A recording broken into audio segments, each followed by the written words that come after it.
અલી તે શું બનાવ્યું બોલ મારો છોકરો તો રોઈ રહ્યો અડધો થયો માસીને ત્યાં બહુ સરસ સુગંધ આવે જે બનાવ્યું હોય આમાં આલી થોડું ત્યાં શું બોલ લોહી પી ગયો ક્યારનો રીંગણનું શાક બનાવ્યું તો કે નથી ખાવું માસીને ત્યાંથી જ સુગંધ આવે છે ને એ જ ખાવું છે અહીં મોયું મેં કીધું ઘડીક બેસતી આવું અને અલી હાંજે પૌવા બનાવે છે તો બી હાલ જોયું ને તો બટેકા નથી હવે અત્યારે ક્યાં લેવા જવું હાલ ને 2 બટેકા કાલ પાછા હાલ દઈશ હું શું કહું છું અલી લસણીઓ પડ્યો છે અત્યારે ક્યાં યાર વાટવા બેસું મિક્સરમાં હોય તો હાલને વાડકીમાં જોડો અલી કોથમીર પડી છે અને બાપને યાર કોથમીરનું બહુ મહત્વ એટલે હું લાવવાનું ભૂલી ગઈ હોય તો હાલ ને થોડી ના લા આજે જ બટેકા નથી બોલો આજે જ મેં પપ્પાને કીધું કે જરા લેતા આવજો અલી સાચું કહું પહેલા ધાણા મફત હાલતા હતા હવે નથી હાલતા તો હું તો નથી લાવતી સોરી હો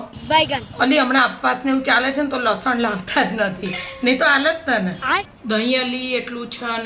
નહીં તો હાલત તને અલી અને બાપને દહીં વગર થાળી જ નથી પડતી આખો દાડો બોલ માગવાની એવી ટેવ છે ને બટેકું આલો ને લસણ